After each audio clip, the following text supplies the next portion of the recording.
The heart of really what we come to do well is understand our clients. Understanding what the needs of the family are. Help them make some decisions. Preparing the next generation for what's to come. Being on a first name basis, getting to know their stories. Working through their questions, their concerns, and figuring out the solution that's best. They trust us enough to come in and help them solve that. You really feel at the end of the day when you add value, there's a great sense of accomplishment and reward. Henry David Thoreau once said, "It's not what you look at that matters, it's what you see." In managing wealth, there's an awful lot to look at. Taxes and trusts, family meetings and bonds, and everything in between. It's why we rely on those who know each of these fields so deeply that they can see where others are merely looking, who can focus on what's best for clients over generations. After all, that's what expertise is. Think horse racing is too complicated? Think again. And they're off! Every pro was a newbie once. Meet DRF Newbie, the mobile tool loaded with daily racing form data and the power of DRF AI. What a shocker! Get the insights you need fast so you can play smarter and feel more confident. DRF Newbie, horse racing made simple. Try it free today. Visit newbie.drf.com.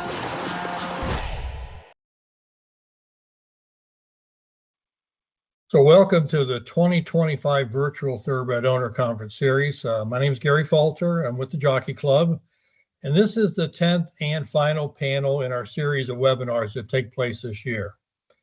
And today's panel topic is industry efforts to support individuals in need. And as the panel progresses, please use the Q&A feature that's on your screen, and we'll get to as many topics as we can at the end of the session here. So before we get started, I'd just like to take a moment to recognize our sponsors, starting with our presenting sponsors, Bessemer Trust, our friends at Keeneland, and at Stoll Keenan Ogden. And our panel sponsor today is the Daily Racing Form. I believe you just saw their ad. And the Q&A sponsor is West Point Thoroughbreds. And our sincere thank you to all the sponsors for their continued support of thoroughbred ownership and this webinar series. And as you can see on the screen, just a great bunch of sponsors this year, and we truly appreciate your support. Okay, so today we're here to talk about how industry groups are providing necessary services to individuals that have experienced some personal struggles or maybe some tragedy. And we're fortunate to have 4 industry organizations represented today. So I'd like to introduce our speakers. I'm going to start with Shannon Kelly. Let's bring Shannon on the screen. Welcome, Shannon. Hello, Gary. And she is the Executive Director of the Jockey Club Safety Net Foundation that we're going to learn more about. Next, I'd like to introduce Christian Counselor. Christian, welcome. Thanks, Gary. Thanks for having me. Great. And he is the CEO of Stable Recovery that we've heard so much about and we're going to learn more about. Next, I'd like to introduce Dan Waits. Welcome, Dan. Thanks, Gary. Great to be here today. Yeah, thanks for being here. So he is the Executive Director of the Racetrack Chaplaincy of America. And next, I'd like to introduce Joe Claves. Joe, welcome. There you are. Executive Director of the Permanently Disabled Jockey Fund, which we all know as the PDJF. So welcome, everyone. Glad you're all here. So let's get started. I've got some questions for each of our speakers, and I'm going to start with Shannon. So Shannon, why don't we start with you? Please give the audience an idea, an explanation of the purpose of the Jockey Club Safety Net Foundation and who does it serve? Yeah, so the Jockey Club Safety Net Foundation is a charitable trust that's underneath the umbrella of the Jockey Club that assists people in horse racing that are in financial need. So what's really unique about the safety net is that we assist all people in racing in all occupations across the country. So people that work at racetracks on the backside, grooms, hot walkers, exercise riders, foremen, trainers, night watchmen, at farms, on breeding farms, on the front side of racetracks, jockeys, you name it. If you work in the industry in any capacity, you're able to apply to the safety net for help.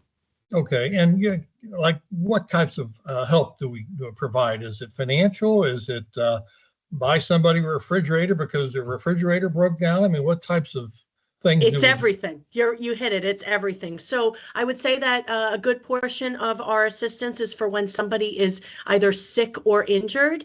So sometimes that help can be with medical bills that might be outstanding, or it can be with their expenses that are related to basic living expenses while they are hurt or injured. So that is rent, electric bills, car repairs, Ubers to doctor's appointments, hospital stays, casts, braces, anything that you can think of that could be any form of an expense while you're sick or injured, or in just a financial crisis because maybe something happened in your family, a sick child, a sick family member that causes your needs to be exorbitant. Okay, so how long has the Safety Net Foundation been around, and has it always been called that? Has it been any other name? Yeah, so the Safety Net was our name as of 2012, but the foundation has been around since 1943. When it was first started, it was actually put together by what was then the 5 racetracks in New York State, came together for an organization that would assist people, and that's why it's set up as a charitable trust.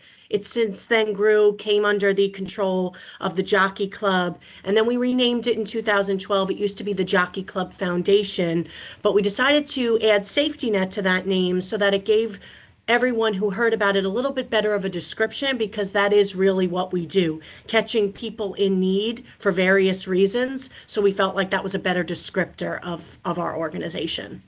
So if I understand correctly, this covers the entire United States. I mean, that's an awful lot of racetracks. It's an awful lot of racetracks. That's right. And people. So how does the foundation learn about people in need? I mean, how is there a form to fill out, or is it word of mouth?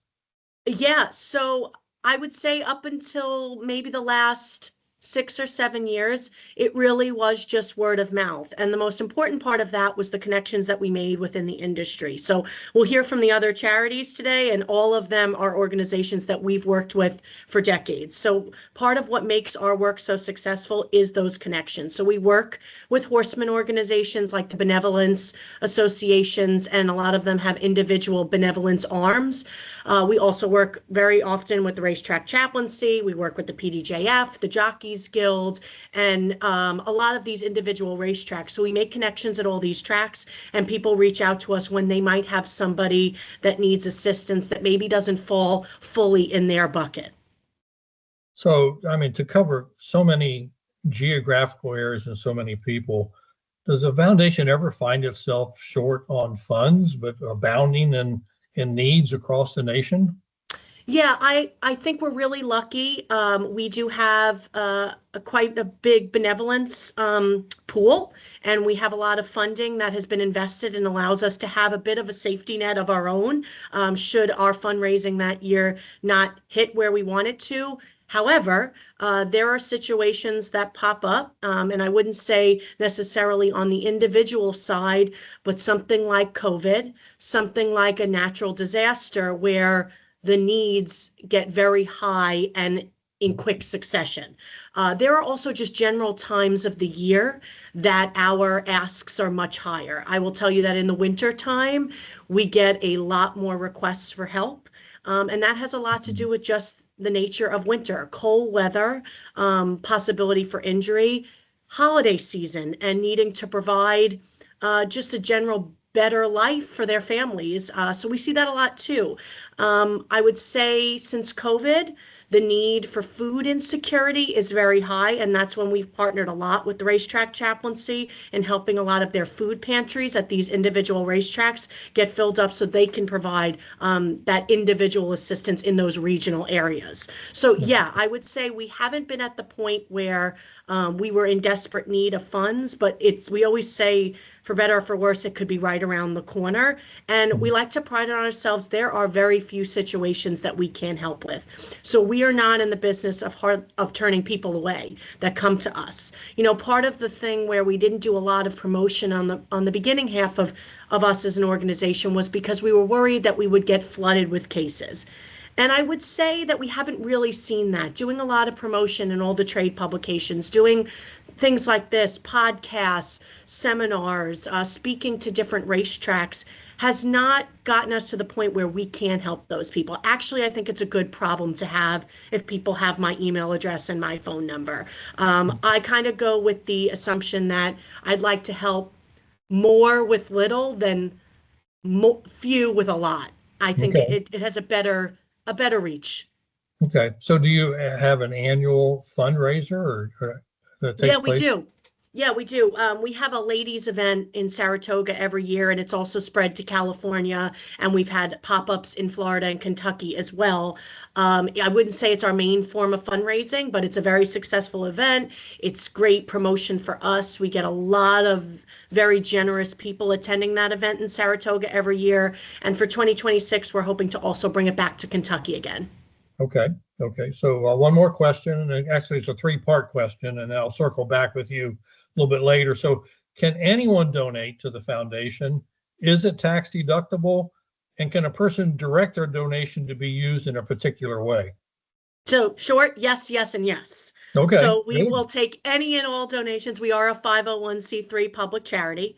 So if you go to our website, which is tjcfoundation.org, or any of our social media pages, it's very clear how you can donate. We are hoping in the next year or so to get a lot more of what we call like a recurring small donation. So while we love people who grant us a very large gift, and we will take those also, I think it has to be said how important just small, whatever you can do to help donations are to what we're doing. So these recurring $20 donations at popular times of the year, you know, we just passed Giving Tuesday, which is a really popular time for people to donate to what's important to them. We absolutely do. As far as designating your donation to a specific cause, we have one fund, right? And everything goes into the general fund. However, because of the way our organization is set up and that we're very hands-on, so myself and my assistant, our development coordinator, Samantha, are on every case. We review every single case and application that comes our way. So we are very involved in what the people need and how much they need it for. So if a donor contacts us and would like their money to go to grooms in California, we can absolutely do that. And then we manage that on a case-by-case basis. So we take that donation, we mark it down, and then basically as we'll do a little bit more promotion in, say, California, I'll call Chaplain Eli, I'll call the Horseman organizations, the other charities, and say, I have X amount of dollars that the donor wanted to put towards California, so please do not hesitate to call me with any cases. And then any ones that just come in to my attention directly, I will deduct that from whatever donation. So we don't see it a lot, but we have seen it around kind of natural disasters. Like we've had people donate when there were the fires in California, they wanted their money to go to that, or the hurricanes. We see that a lot too. So yes, they can say they want it to go to a specific cause, and we will do our best to utilize the money in that way.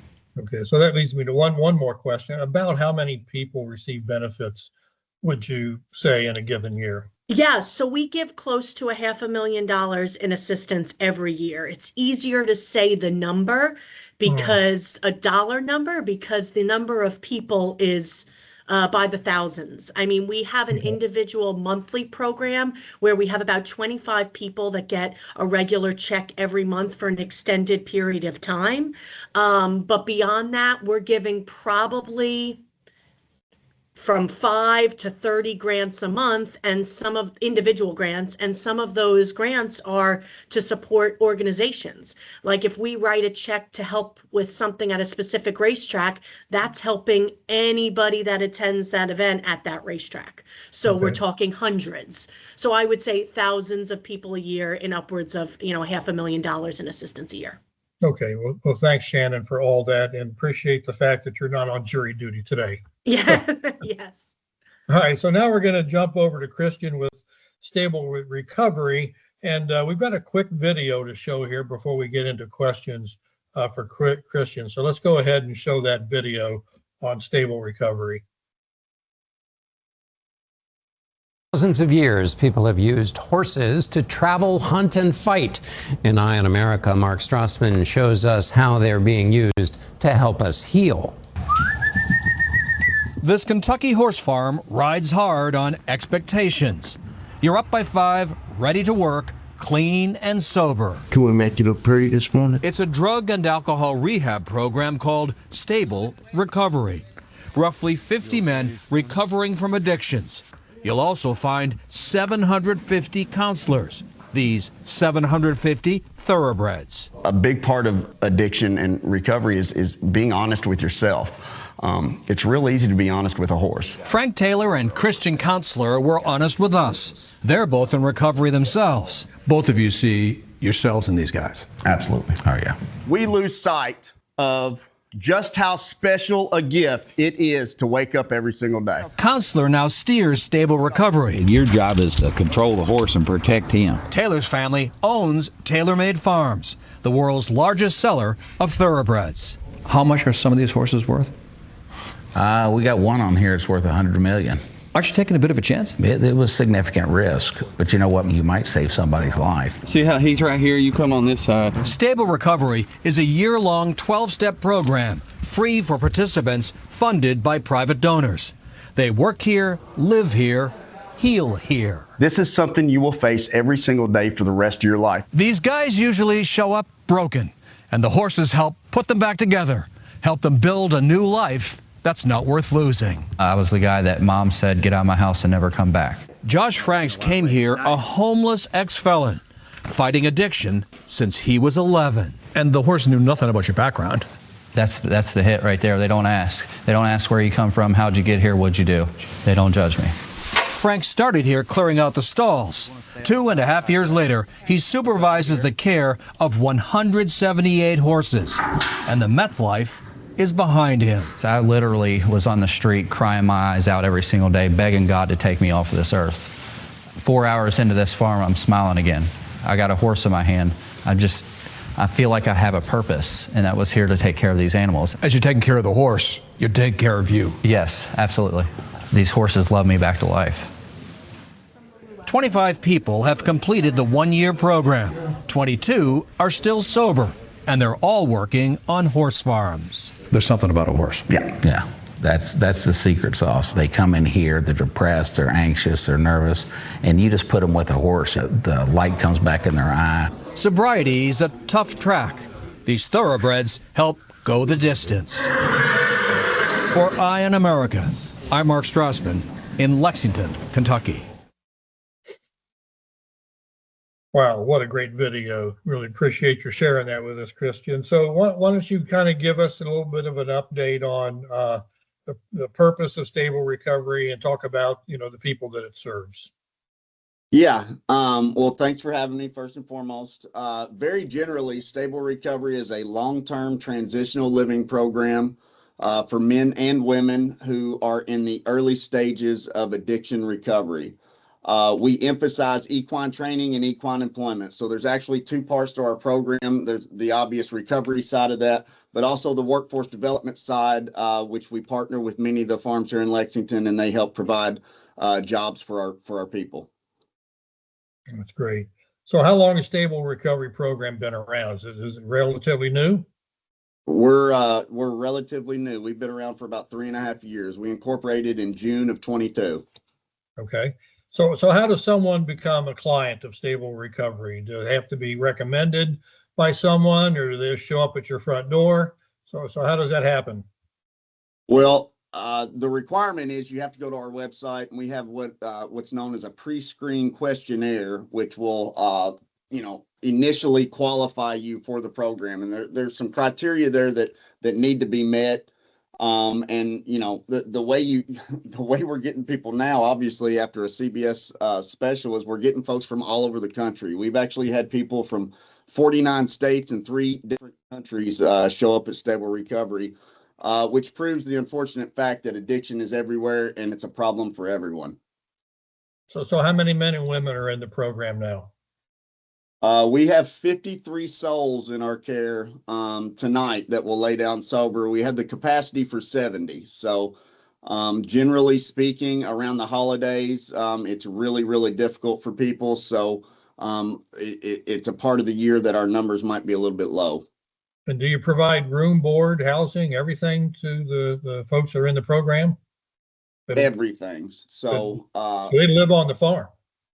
They do. Well, we have 8 different properties, some of which are on the farm, some of which are in the city of Lexington. I'm in recovery myself. I spent the majority of my adult life destroying myself with drugs and alcohol. And so in my many attempts at trying to get sober, I met these barriers. And so when I was writing the program for Stable Recovery, I wanted to overcome the barriers that I faced in trying to learn how to stay sober. So yes, we provide housing, we provide transportation, we'll provide boots if that's what you need. We'll do anything necessary to kind of put the human being back together. So what part of the program, in your opinion, makes the difference in these men and women? Is it the fact that they have a job and they're expected to do that job? Yeah, I had been working in addiction recovery treatment for a number of years before I started Stable Recovery, with some success, but I had never seen the type of success that we've had here at Stable Recovery. And I think it all kind of boils down to the fact that the horse is special, and the purpose that the horse provides an individual, especially an individual that's broken and not in the best of shape, to be able to wake up every single day and go out to the barn and feed and groom and water and take care of this animal. You saw it on the video. In return, that animal kind of takes care of you. That's great. And so since you guys are headquartered at Tailor Made Farm, can other farms and industry organizations partner with you, help provide funding, donations, other resources? I mean, how do you do that? How do you reach out to others to participate in this? Yes, sir. Let me say this. So the horse industry has been absolutely incredible to Stable Recovery, and the amount of support and partnership that it has provided in giving our folks a chance at a new life has been remarkable. Every major horse farm in and around Lexington, I can almost safely say now, has agreed to be a part of Stable Recovery. We have individuals on many different farms here in Central Kentucky, and so anybody that wants to provide a safe place for someone to get better, we're absolutely willing to talk to them and partner. That's great. Well, thanks for that. We'll circle back with you with another question. I'd like to move on to Joe with the PDJF. Joe, similar question I asked Shannon and Christian. Just give the audience a brief explanation of, what's the purpose of the PDJF and who it serves. Yeah, the PDJF was established to take care of jockeys that were injured in on-track accidents, really in the performance of their profession. So we're established, to focus on those are the very worst cases. Previously, the Jockey Guild managed the Disabled Jockeys Fund, but at a time when the Guild had some struggles many years ago, around 2006, the Permanently Disabled Jockeys Fund was spun off as a separate entity in order to make sure that those in the most difficult situations wouldn't fall through the cracks. Okay. So what are some of the typical benefits that a jockey receives from the PDJF? We send monthly stipends of financial assistance to each one on our recipients list. And, if we're able to have a good year of fundraising and through our investments, we try to provide a holiday bonus, but strictly financial assistance, no strings attached. They can use that for whatever purpose they may need. That's the only way we help at this point. Okay. So unfortunately, we all know that jockeys are injured just all too often. And even last month, Dylan Davis was injured in a spill. Looks like he's going to be out for a little while. So what's the criteria for a jockey to receive benefits from the PDJF? I mean, does it have to be a very serious injury, an injury that's going to keep them off the track for X number of months, or does it literally have to be a permanent condition? Yeah, Gary, it needs to be a permanent condition to meet our criteria. It's not about whether you can ride again. It's whether or not you can carry on life independently going forward. So, once you're on our rolls, you're there for life because you've been deemed permanently disabled, and you won't be recovering in the full sense from that. Okay, so how many jockeys currently in the program? Currently, we have 49 on the rolls. We have 5 or 6, under review and in the application process. We also, as you know, have a few that have been injured recently that we'll be considering when the time comes. Currently, we really don't look at an application until it's been 2 years from their injury date. That allows them to pursue any therapeutic or surgical remedies that might help, return them to some form of independent living. But there's some track insurance, the guild insurance, and things like that help them bridge that gap. I'm certainly not suggesting that there's not gaps for those that fall into the temporarily disabled category, but we certainly hope to be there for them if they do end up falling into meeting our criteria.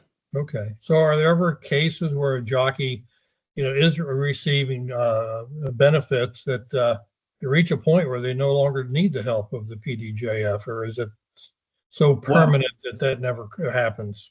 Well, I'd like to think, our benefits wouldn't be needed, but in reality, I think the struggles that come along with being permanently disabled don't ever really go away, even in the situation of some monetary windfall. So, we don't currently have any sort of a need-based criteria to separate. Each one of our recipients gets the same amount.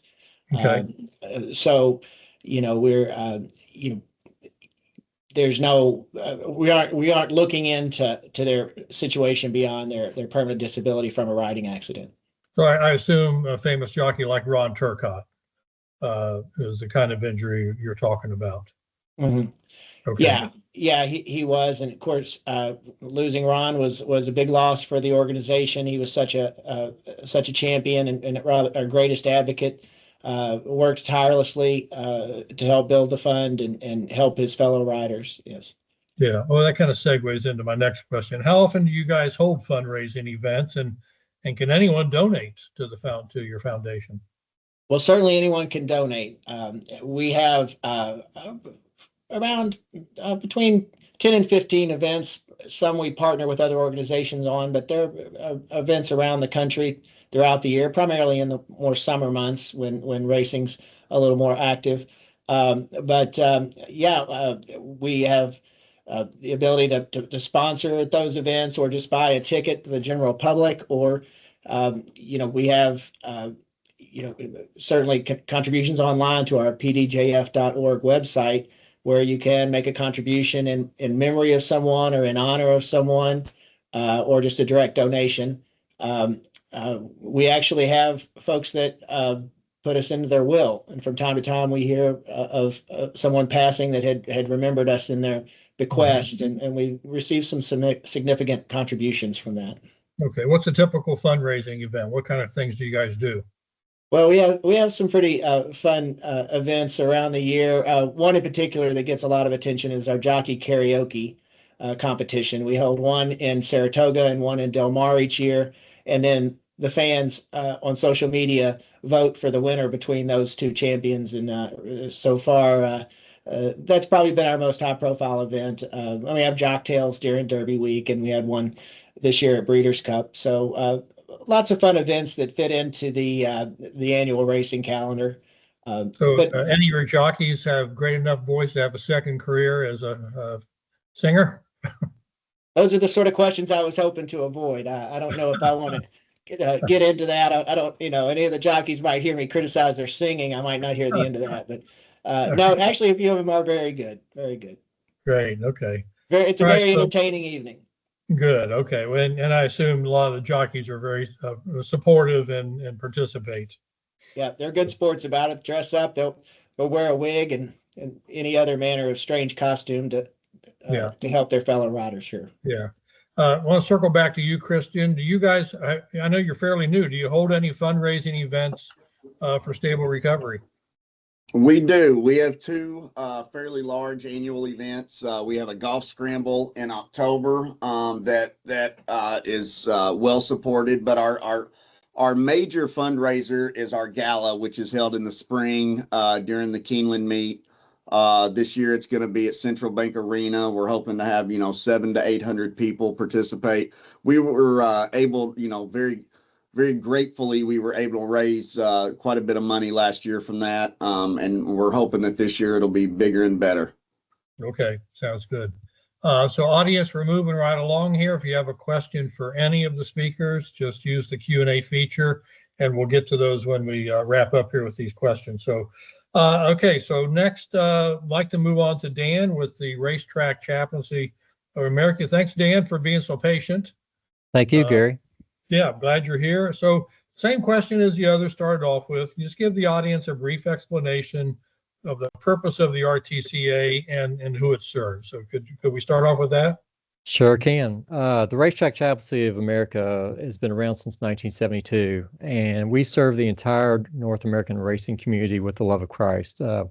We use the term from the backstretch to the boardroom, and the latest statistics on the slide, I hope everybody can see, is that horse racing directly employs 400,000 individuals in North America alone, and about 100,000 indirectly. And we believe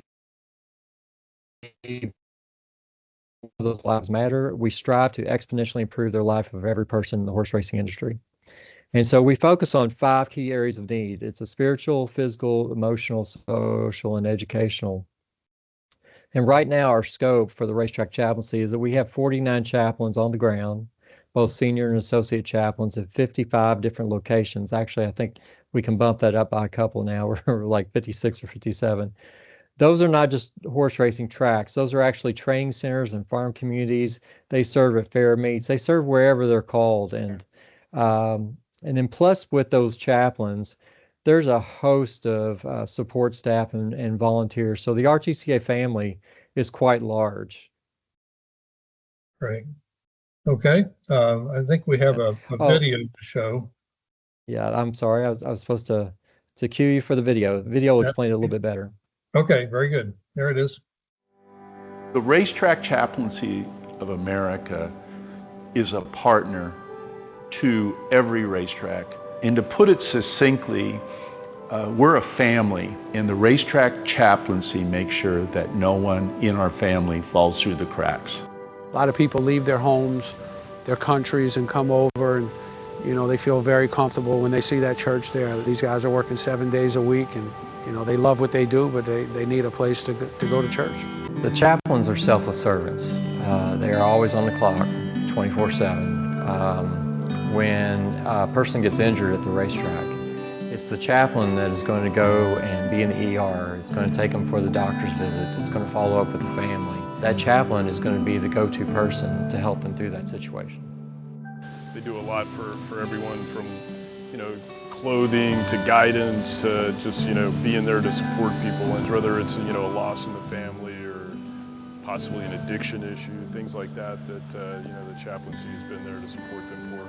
They're going to have Thanksgiving events. They're going to have Christmas holiday events. They are the one who is coordinating those type of social atmosphere as well, not just the spiritual atmosphere, but also the social needs of the racetrack community. So there's a lot of kids involved in that.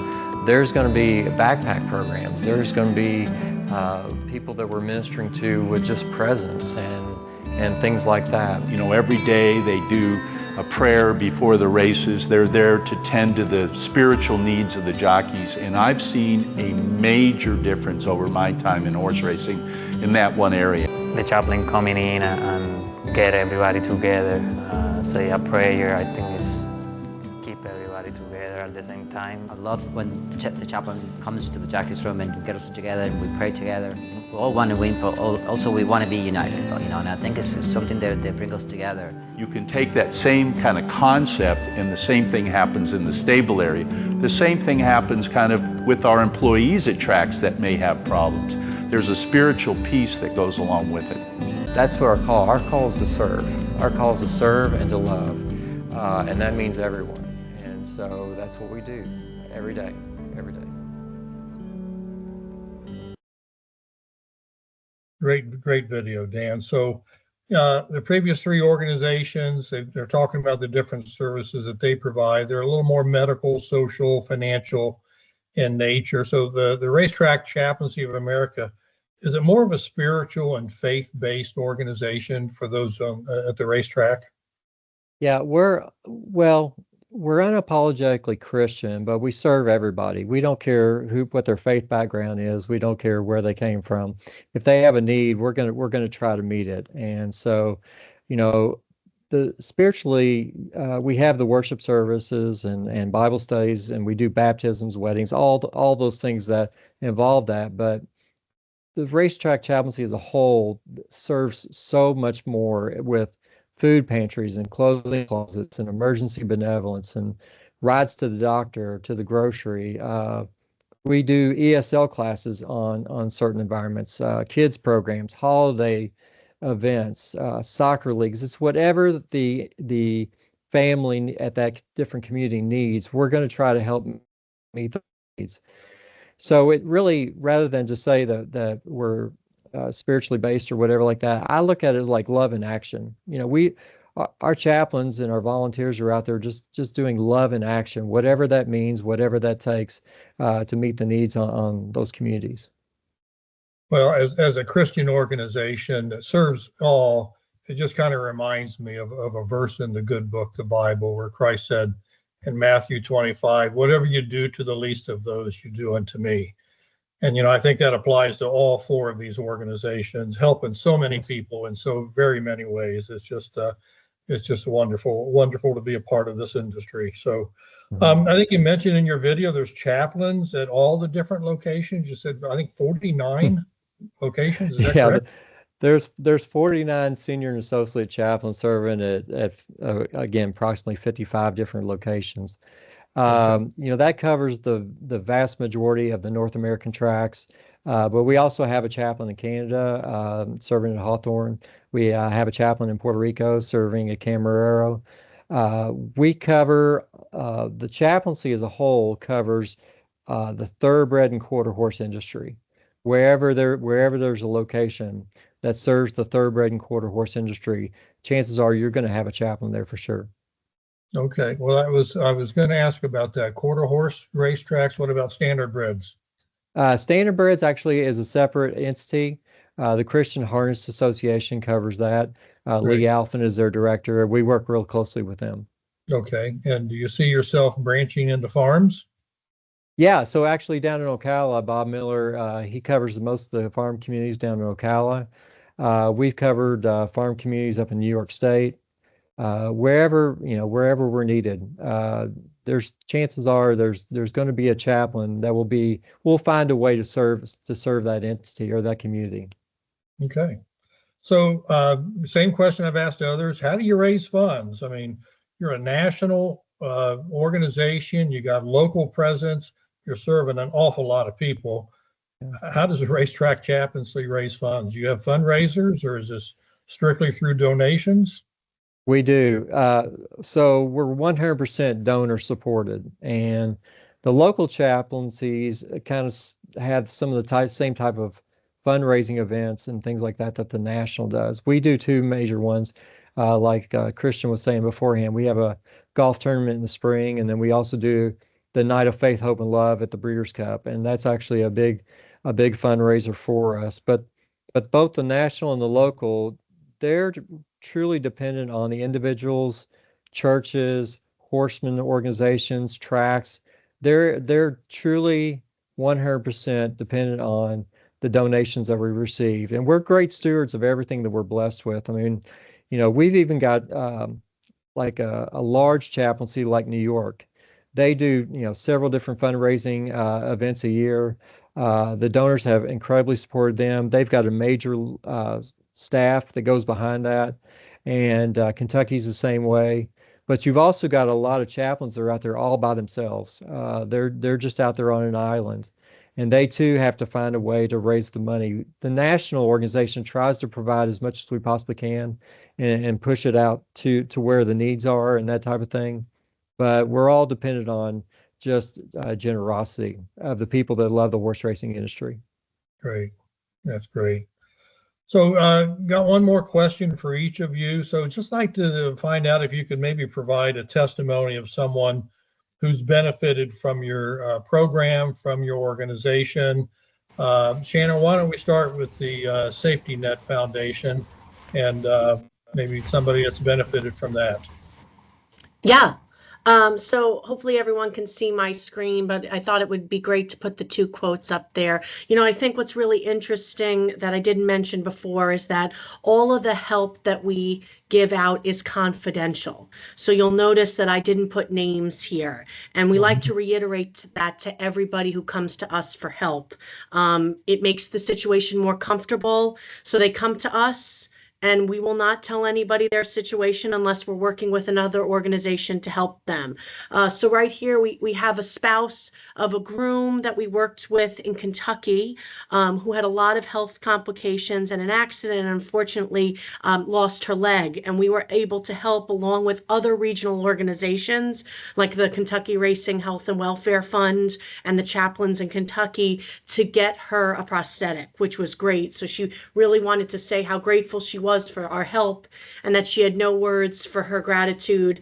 I won't be able to pay you back here on earth and in this life, but I know God will repay you in a big way. And that's a picture with her and her doctor after she had their prosthetic. Another situation, we had a hot walker in Kentucky who we've been helping on and off, talk about bad luck, but just one bad situation after the next when it came to health issues for this woman. She's very grateful for the assistance that the Safety Net has provided when I needed it, for when I was diagnosed with breast cancer years ago, and then having to have a foot amputated due to complications with diabetes. The financial assistance they have given me has helped me a lot, and I'm very grateful and thankful to them for it. And we receive these phone calls all day, every single day. For a lot of the people that we help, this is their sole resource. And I think that's because we're a catch-all, right? There is very few people or situations we can't help with. We're national, all occupations. And while a lot of organizations can only help in certain places, we have a pretty broad scope. The situations are endless that we can assist with. So I would say that on a daily basis, that's the best part of my job, is getting a phone call, knowing that we've made a difference. Someone can stay in their home, someone can, help their child or their parent. I think it's meaningful and it's important, and we're just really blessed that we're able to do it. And then this is just a little video coming up next. See if I get it here. Times and places are all in who you share them with. It's life, and the point is enjoying who you share it with. Joy is who you share it with. And the weeks. All right. Well, very good. Thank you, Shannon. I assume if the economy's not doing too well, you probably get a lot more requests than when the economy is a little healthier. Yes, and we're seeing that a little bit right now. And so we really rely on people giving us the support. So if they can, that's fantastic. But like I said earlier, we're blessed that we have some money to do right, and we love to partner with our other organizations. So I really want to make sure I call out my fellow panelists here. We've worked with all three of these organizations often and recent. And we like doing it because I think all of us can say that, it's not a one shop fix. I mean, we all are contributing in some way with one part of the community. And without all of us doing one part of it, no one would get the help. We're just only as strong as how well we work together. And we've done a pretty darn good job of doing it. So I want to thank everybody for their hard work on this. And we're always happy to help here at the Safety Net. Yes, absolutely. Okay. Christian, do you have a testimony you'd like to share with us? I do. I've actually got a couple, but I'll keep it brief. No, that's one right. of which is Will Walden. He's a trainer. He actually completed a different program that I ran, but he is a huge part of Stable Recovery, and he's been like this incredible beacon of hope at whatever track he's training at. We've actually received several individuals that were working on the backside in someone else's barn. But they heard about Will and they heard about his sobriety, and they would walk over to Will and they'd be like, "Hey man, I need help. I want help. Can you please help me?" And Will would pick up the phone and call me, and we'd get them into Stable Recovery and be able to provide that help. And so Will is he's found some success as a trainer now, and he's a huge beacon of hope for people in recovery. The other one is Josh. You saw him on the video. Josh was one of our first legacy graduates, and I had a special place in my heart for Josh because we grew up under similar circumstances with some pretty tough upbringings. Josh had done a substantial amount of time in prison for methamphetamines, and when he got to us, he was as broken as an individual can be.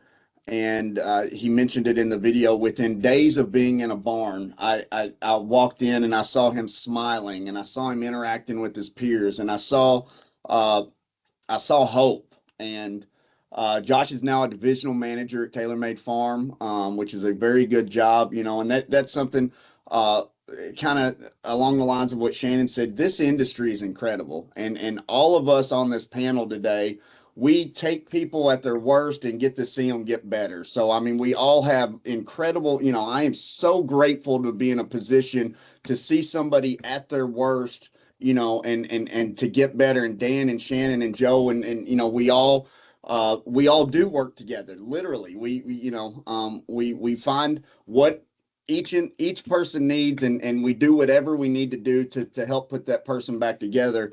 I don't know that there's many other industries around that can say they have the level of support that this industry does. And I'm very proud of that.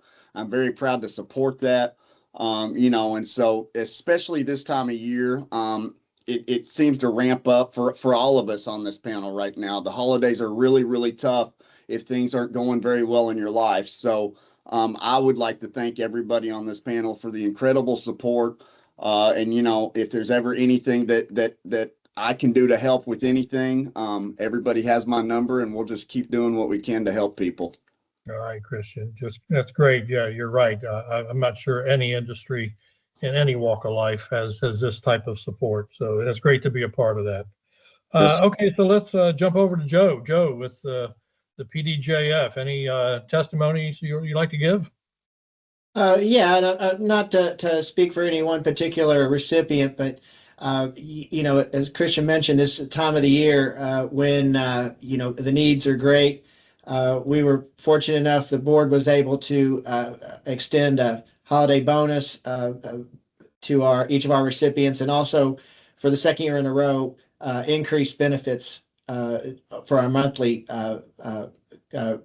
financial support. So I've heard from almost all of them in the past few days, some with tears in their eyes, others just joyous to receive this support, and things like stability, security, just heartfelt gratitude coming through has been very gratifying for me.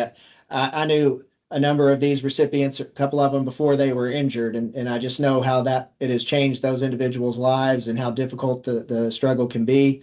So it just feels so wonderful to be able to help folks in those situations. I'll point out, back again to Christian's point about the support from the industry. We have consistently over 1,700 unique donors a year. That's an incredible broad base. Some of those we can probably engage a little more directly and maybe increase that, but we do have a broad base of support and room to grow on in terms of bringing in more money for our recipients. But, we manage to fund our operations and so forth through our events and things, but donors can rest assured that most any direct donation, almost all of that is being divided equally between our recipients. Great. Wonderful. Okay, Dan, why don't you put a bow around this? I'm sure you've got a bunch of testimonies. You got one or two you want to share with us? Yeah, I'm well, briefly, but Gary, if you would, I'm going to echo what Shannon and Christian and Joe all said. This industry is amazing in its partnership, the way that we work together. I mean, none of us looks at the other entity as competition or whatever. We're all doing our part. We're all doing exactly what we're called to do. We're all trying to make a difference in so many ways. Shannon, in particular, with the Jockey Club Safety Net, our organizations work so well together, and she serves like she's the hardest working person in horse racing, I believe. And again, Christian, what they're doing at Stable Recovery is just amazing, and Joe, what they've done in the lives of these jocks is just truly incredible. I didn't get permission to share testimonies and stuff like that. I kind of see myself as more of a pastor to the chaplains. So I kind of, make sure that they're doing well, make sure that their families are doing okay, make sure that they have their needs met and they're staying spiritually, physically healthy, making sure they got the resource they need. But just in the past month alone, two of my chaplains in just casual conversation have really saved somebody from drastic self-harm. And just came upon a need where they were the ones who actually, stepped in and saved that life. And I hear stories like that all the time from, I get calls from the ER, I get calls from this particular person, that particular person. Like everybody else is echoed on this call, we practice confidentiality. And so, but again, it's story after story after story of just life change and helping people. Again, it's incredibly gratifying, incredibly rewarding, and I just give thanks to God for allowing me to be part of it. Yeah, absolutely, absolutely. So that kind of wraps up my questions for the panel. So we're going to move into the Q&A session with our audience. So before we get into those, we're going to hear from our Q&A sponsor, West Point Thoroughbred. So stay with us, and we'll be right back with the questions.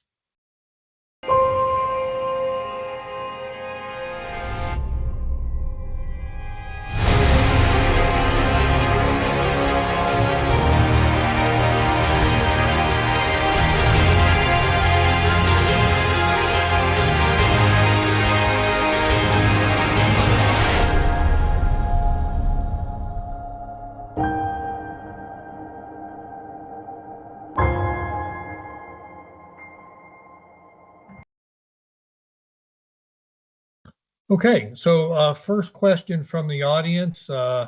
What has been the success rate for Stable Recovery so far? And do you keep in contact with those who have graduated from the program? So Christian? Yeah, so the success rate is very high for us so far. Again, we're a young organization, but we're right at about 80% of the men and women that have completed our year-long program are still gainfully employed in the industry and sober. And yes, we never lose touch with our men and women. In fact, we encourage them to continue to give back to the program that helps save their life. We have legacy events to include them, and every single graduation, when we're graduating a new legacy, that graduation is led by our prior legacies. So yes, we're one big family here, and we typically don't want to ever lose touch. And that goes along with recovery in general, is you need that fellowship, you need that camaraderie. And so that is a big deal for us here. Okay. Next question is, how often do the four of you collaborate with each other, if at all? Do you have regular contact with one another? I think Dan wants me to lose his number. No, I'm just kidding.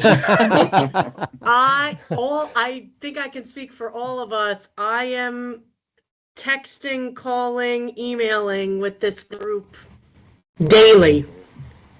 Daily, which is great. It's the only way we can help everybody. Yeah, and I'll echo that. The one great thing that we did this past year, it wasn't anything great that we did, but we stopped by the Stable Recovery house and presented Christian with a Bible and just prayed with the team.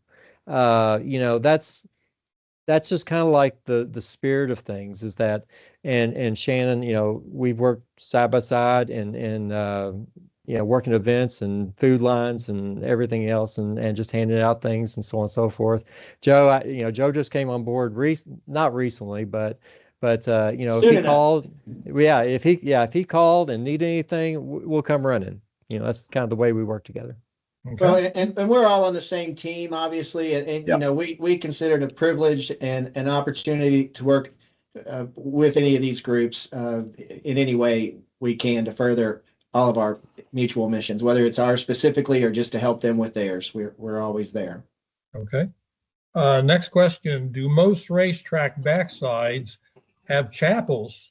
I guess that question is for church services or for praying. So, how's that work, Dan? Do most backsides have chapels? I don't know the exact number. That's a really good question. I'm going to say 25 to 30% maybe have an actual dedicated facility or a dedicated room. Some of them are pretty elaborate, like Ruidoso has a great multi-purpose room.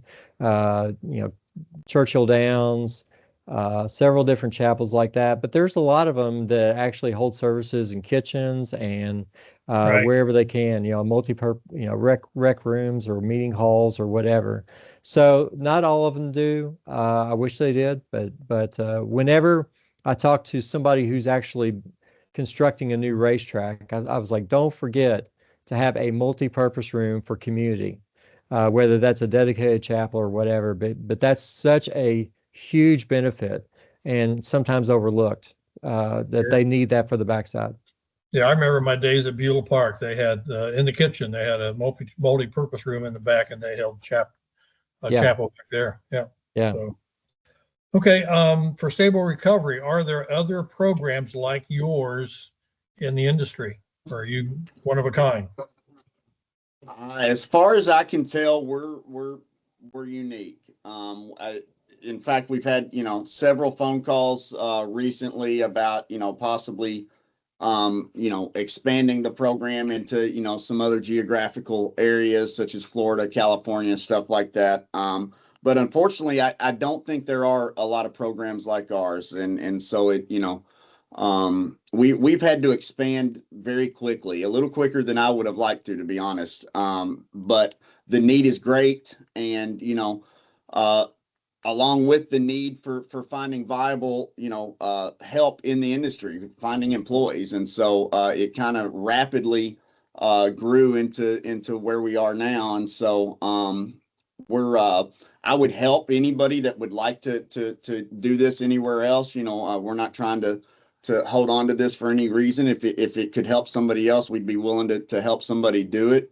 But we, as far as I can tell, we're unique. Okay. Question for you, Shannon. Does the Safety Net Foundation work more with one-time requests, or can they be reoccurring?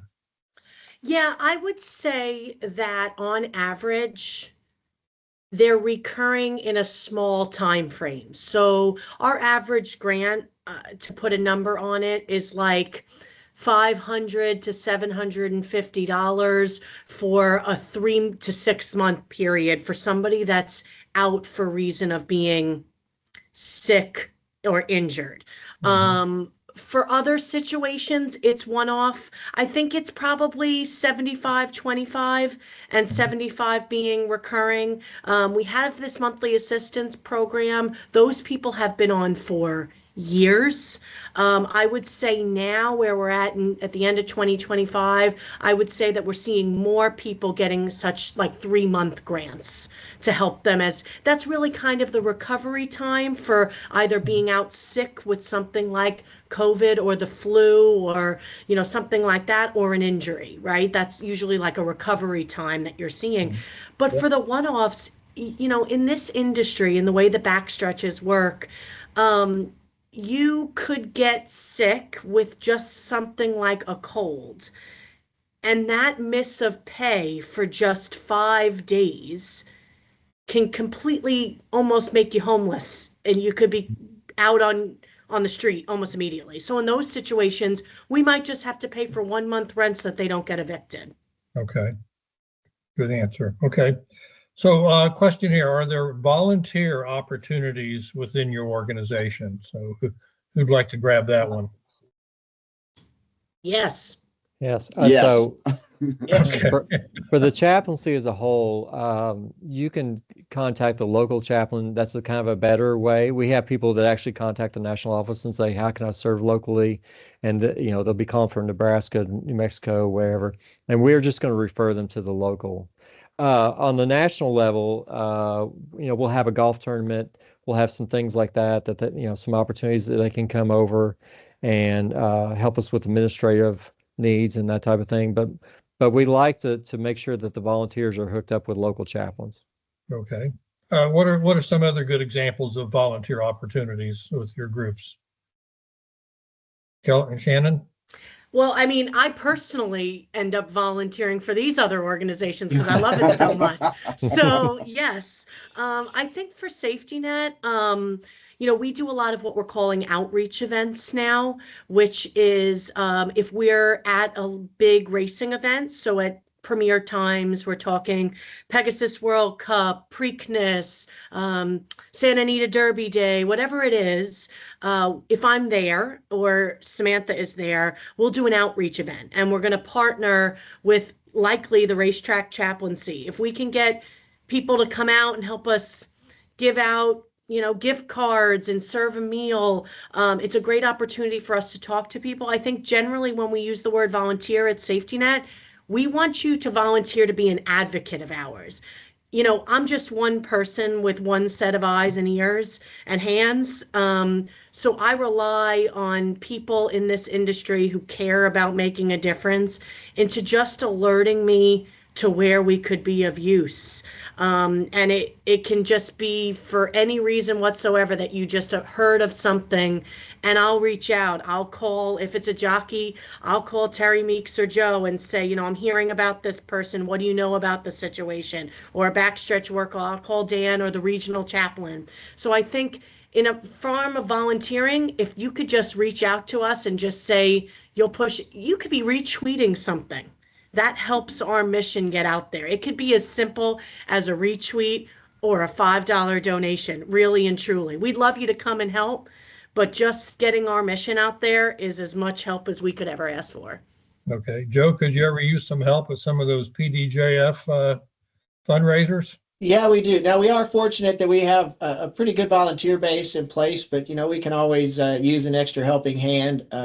Often that depends on whether or not those individuals that are interested in helping are in the area where our event is taking place. But I think Shannon made a great point that, you know, we need advocates out there spreading the message about what we do for our permanently disabled jocks. And you know, if they take it upon themselves to hold a local fundraiser at their track or in their town and send us a check, we'd appreciate that. We'd support their efforts to do that as best we can with any materials we can provide.